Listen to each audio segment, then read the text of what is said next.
Well, good morning. This is Plant Smart Living with Farmer Fred. I'm glad you could join me today. It's a beautiful day here in Pennsylvania, Zone 6. Anyhow, I wanted to give you some tips and ideas on how to grow red Russian kale in your garden containers. So thanks for joining me today.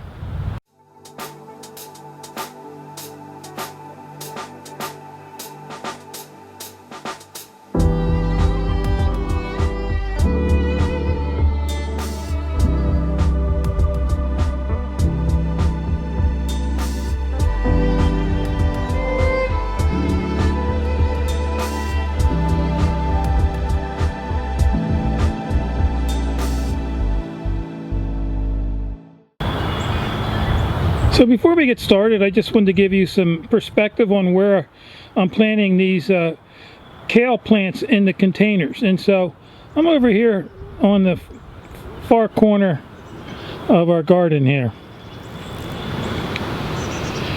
Right there. And so if you've seen some of my earlier videos, I did a video on how you could take a 55-gallon container and build indestructible raised garden beds and containers out of them. And so I filled these the other day with some of our garden compost amended with topsoil, and then I'm going to plant some of these kale plants in one of these containers. Well, anyhow, this variety, red Russian kale, you know, it always gives you some nice helpful information on these tags that come with your plants. It tells you here that it matures in 50 to 60 days and a fruit-sized bountiful harvest. And then on the back here it says red purple veined leaves have frilly edges and resemble an oak leaf, and it matures in 50 to 60 days. And so for care it says prefer fertile, well-drained soil and cooler temperatures. And here it says full sun required. And so, you know, container gardening couldn't be any easier.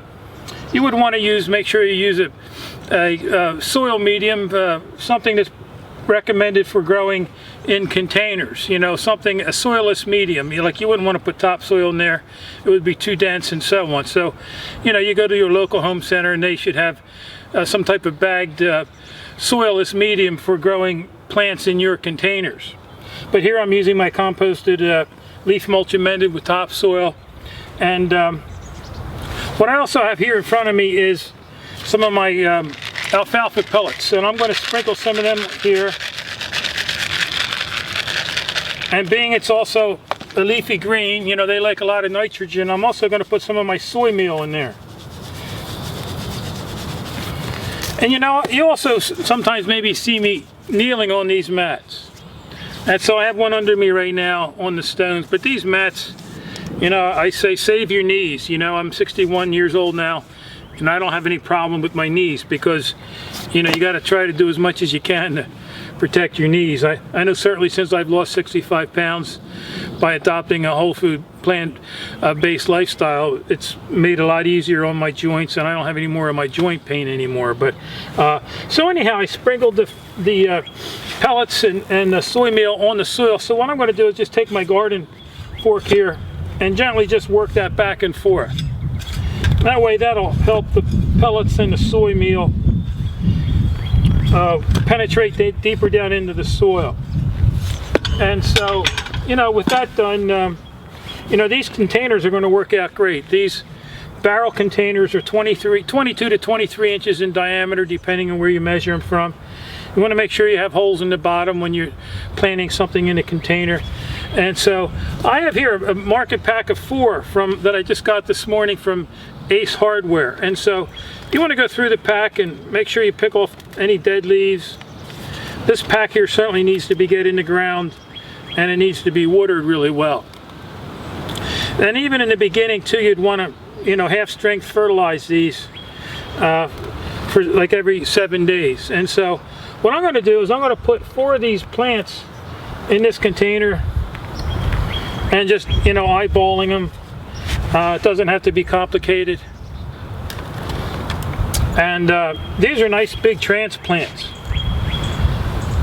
So I'm looking forward to having some nice red Russian kale. A couple years back I direct seeded some of this kale plants into the soil, but I just run out of time trying to direct sow everything, and so this market pack was $2.29 for 4 plants, and so I think it's a good buy. So I'm simply just going to again and just dig a hole with your hand, and these are going to end up being about close to a foot apart,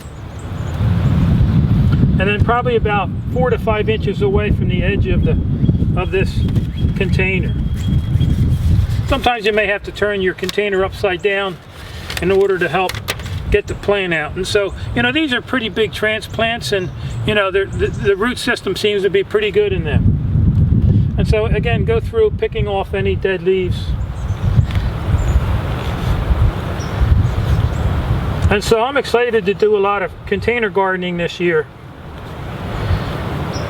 showing people that if you don't have a backyard and you're limited for space, and containers are a great way to begin the garden. Again, starting small and build off your successes. It's just really an easy way. It's not real expensive, and these plants once they're mature, or even before that, you can start their pick and come again. So you just pick the outer stalk from around the plant, leaving the center shoot, and they'll just continually grow all summer long. So I'm looking forward to taking a video of this like in a month, just to show you the progress of how well these are doing. And so anyhow, again, let me encourage you to think about even starting some plants on maybe your back patio. Make sure for greens at least, you want 4 to 6 hours minimum of greens. I'm also going to be doing some experimenting this season, just planting some greens in full shade or even partial shade, because I know they don't really require the full sun that they often tell you on the packs. So anyhow, I hope this information's been helpful for you, sharing some tips and ideas here on container gardening. So if you have any questions or comments, feel free to leave them in the section below. And I just want to thank you for joining me today. So until next time, this is Plant Smart Living with Farmer Fred.